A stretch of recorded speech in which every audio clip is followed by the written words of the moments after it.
When it comes to really pervasive myths that the news media has just spread around like wildfire and just cannot get rid of, one of the biggest has to be about the Pulse nightclub shooting and about how Omar Mateen just had to do it because he was just so full of, homophobia and hate for the LGBTQ plus community. And it's not true. It was never true. And as Glenn Greenwald says here, it dishonors the victims and obscures the real motive. So I've talked about this on the podcast. I've talked about it a few other times, but this is probably going to be a good video to just refer to about this myth because Greenwald does a really good job of covering it. So yeah, we've got Hillary's photo op here. God, these people they're just openly sociopathic. Something bad happens. Lots of people die tragically and horribly, killed by a horrible person, and they just got to be the first to rush there and have their picture taken around it. Yeah. I don't know. So yeah. You got senators, politicians, and activist groups commemorated that tragic event by propagating an absolute falsehood, namely that the shooter, Omar Mateen, was motivated by anti-LGBT animus. The evidence is definitive and conclusive that this is false. Mateen, like so many others who committed similar acts of violence, was motivated by rage over President Obama's bombing campaigns in Syria, Iraq, and Afghanistan, and chose Pulse at random without even knowing it was a gay club. He didn't even know it. He wasn't even aware of it. Didn't figure at all into why he picked it.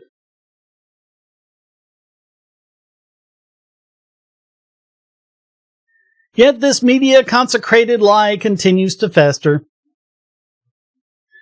On Saturday, Cory Booker falsely described the massacre as an unspeakable act of hate towards the LGBTQ plus community. Senator Tammy Duckworth went even further. The LGBTQ plus community was targeted and killed all because they dared to live their lives. Senator Dick Durbin, who really was being a dick, claimed 49 lives were lost to anti-LGBTQ hate. He forgot the plus. Well, didn't put the plus in there. Well, you know what that means. These false claims were compiled by the gay socialist activist Matt Thomas, who correctly objected. The shooter literally picked Pulse at random from Google after security was too tight at the mall he went to first, adding that while LGBT groups are hopeless, of course, too much money and power is at stake for them to give up this self-serving fiction. But he asked, shouldn't the bar be a little higher for senators? Sorry, but no. No, it isn't. Politicians are the worst. No, bar for them is way, way, way low. And they keep meeting those incredibly low expectations and still somehow manage to get reelected. So, rather than acknowledging that it was anger over his relentless bombing raids in the Muslim world, President Obama immediately declared that anti-LGBT hatred was the real cause. This was an attack on the LGBTQ community and hatred towards people because of sexual orientation, regardless of where it comes from, is a betrayal of what's best in us. Well, what about lying why people died? What about that, Barry? Isn't lying about the reasons why a madman killed a bunch of people? Isn't that a betrayal of what's best in us too? Huh, Barry? You think? Maybe just a little tiny bit. Chad Griffin, then head of the largest LGBT advocacy group Human Rights Campaign, claimed, the maniac who did this was somehow conditioned to believe that LGBT people deserve to be massacred, that they are less than in this society.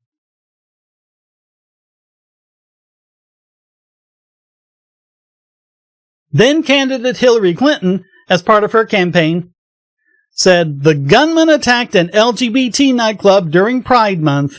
She vowed, "We will keep fighting for your right to live freely, openly, and without fear. Hate has absolutely no place in America. Well, except for her hate. She's filled with a ton of hate, isn't she? But I guess it's the politically correct kind of hate. Things that it's okay to hate certain people. Attorney General Loretta Lynch said it's a cruel irony that a community defined almost exclusively by whom they love is so often a target of hate. Even Donald Trump said a radical Islamic terrorist targeted the nightclub not only because he wanted to kill Americans, but in order to execute gay and lesbian citizens because of their sexual orientation. Wrongo, Don John. Wrong again. Jeet here in the New Republic. The massacre was undeniably a homophobic hate crime. Let's say it plainly. This was a mass slaying aimed at LGBT people. Tim Tiemann in the Daily Beast. That was the last quote, the mass slaying. And then USA Today, James S. Robbins. Mateen was likely trying to reconcile his inner feelings with his strongly homophobic Muslim culture. See, he must have secretly been gay himself.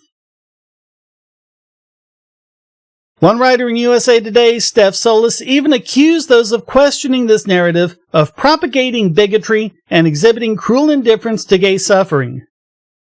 Those who insist the shooting was solely an Islamic terror attack try to erase the LGBT community from the narrative, causing only more pain by invalidating their experiences in this ordeal.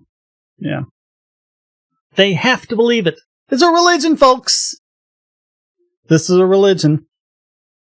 So as Greenwald says, journalism is supposed to function on evidence, not speculation, and there never was any evidence that supported the storyline that he was driven by hatred for LGBTs. The evidence that was available suggested the opposite. He spent over 3 hours in Pulse from the time he began slaughtering at about 2 a.m. until he was killed by a SWAT team at roughly 5 a.m. During that time, he repeatedly spoke to his captives about his motive. He did the same with the police with whom he was negotiating, and discussed his cause with local media, which he had called from inside the club. Mateen was remarkably consistent in what he said about his motivation.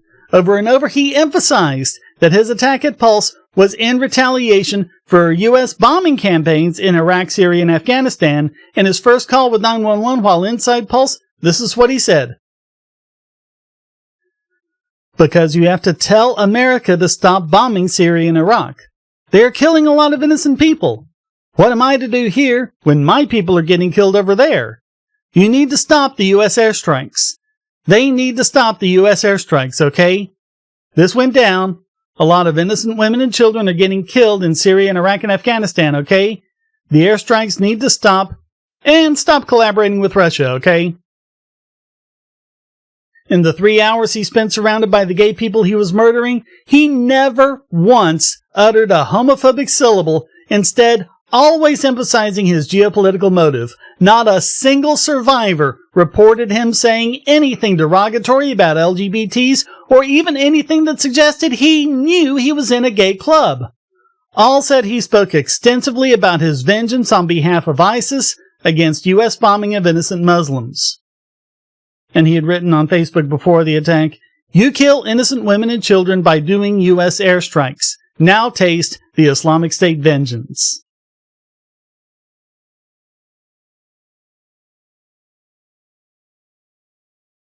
Oh, the guy was a horrible monster, no one's saying otherwise. But this is all about his motivations. And why so many people have to cling on to the myth, to the lie, that it was because, he was homophobic and against gays, and not because the U.S. is over there killing people, dropping bombs on children, and then, the Obama administration was actually sending in drones like 10 minutes after to kill the first responders. Yeah, that creates terrorists, people. Talked about this over and over again pretty much since the start of this channel back in 2007. I was talking about this. It's real, it's documented, it happens. Now, Greenwald acknowledges it was, of course, nonetheless possible that he secretly harbored hatred for LGBTs and hid his real motive, but that never made sense. The whole point of terrorism is to publicize, not conceal, the grievances during the violence. And again, good journalism requires evidence before ratifying claims. So, I mean, he was Muslim. He might have been against gay peoples, but that had nothing to do with this attack whatsoever. So, all the early media gossip that Mateen was a closeted gay man who had searched for male sexual partners and even previously visited Pulse was debunked by the FBI investigation the month after the attack. The Washington Post reported, "The FBI has found no evidence so far that Omar Mateen chose the popular establishment because of its gay clientele," and quoted a federal investigator as saying, "While there can be no denying the significant impact on the gay community, the investigation hasn't revealed that he targeted Pulse because it was a gay club." You know, you even got the New York Times here saying that no evidence could be found to support the speculation that Mateen was gay. And they wrote, "FBI investigators who have conducted more than 500 interviews in the case are continuing to contact men who claim to have had sexual relations with Mr. Mateen or think they saw him at gay bars. But so far, they have not found any independent corroboration through his web searches, emails, or other electronic data to establish that he was, in fact, gay," officials said. And then the local paper, Orlando Sentinel, acknowledged there's still no evidence that the Pulse killer intended to target gay people. But this actually goes beyond there simply being no evidence for it. We have evidence that it's not the case, and it's completely debunked, as those of you who listened to my podcast back when it happened knows, when it came time to put his wife on trial. The question of Mateen's motives was settled once and for all, or at least it should have been, during the unsuccessful attempt by the Justice Department to prosecute Mateen's wife, Noor Solomon, on numerous felony charges alleging her complicity in her husband's attack. That trial, quite justifiably, ended in a full acquittal for Solomon, but evidence emerged during it that conclusively disproved the widely held view that Mateen chose Pulse because he wanted to kill gay people. Virtually every journalist who covered that trial, including several people who began believing or at least suspecting that it was an anti-gay hate crime, definitively concluded that this was false. Reporter Melissa Jeltsin covered that trial for HuffPo and wrote under the headline, "Everyone got the Pulse massacre story completely wrong." Solomon's trial cast doubt on everything we thought we knew about Mateen. There was no evidence he was a closeted gay man, no evidence that he was ever on Grindr. He looked at porn involving older women, but investigators who scoured Mateen's electronic devices couldn't find any internet history related to homosexuality. There were daily obsessive searches about ISIS, however. Mateen had extramarital affairs with women, two of whom testified during the trial about his duplicitous ways. Mateen may well have been homophobic, but whatever his personal feelings, the overwhelming evidence suggests his attack was not motivated by it. And even the gay reporter for NBC News, so I'm not saying anything great. This isn't like crazy conspiracy people on websites. This is the media reporting on it. This is the journalists who were actually there, who had actually, a lot of them even believed this narrative. They went there, they saw the evidence, it was like, oh, well, turns out we were lied to this whole time. Maybe they should learn a lesson from that. So, NBC News, who covers the LGBT community, Tim Fitzsimmons, tried to make clear that the commonly held view of the Pulse attack as an anti-LGBT hate crime was false. The attack on the nightclub has long been seen as a hate crime directed at the LGBTQ community, but all evidence says the gunman chose it at random. Mateen had spent days scoping out Disney locations, but concluded they were too secure to attack. Search records from Mateen's phone and computer showed him looking for Orlando clubs, but never gay Orlando clubs. Cell phone tower records and security cameras showed him scoping out Disney venues. he searched Orlando nightclubs, not gay clubs, and chose Pulse because it was the first search term where that happened.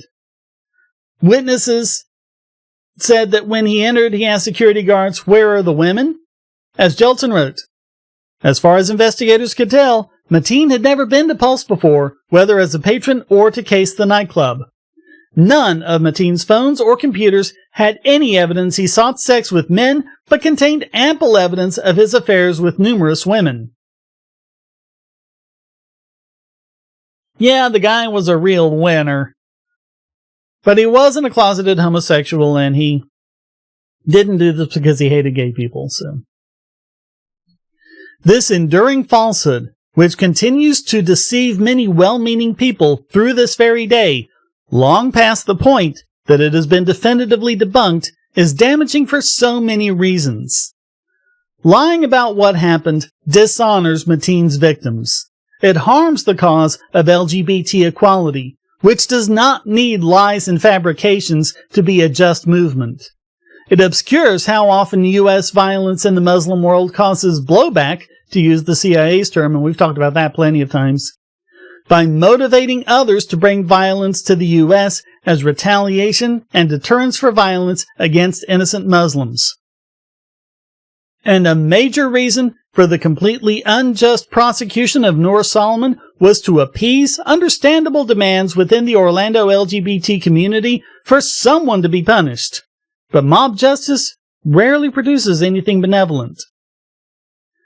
No matter how noble the intent, journalism and activism becomes corrupted if it knowingly supports falsehoods.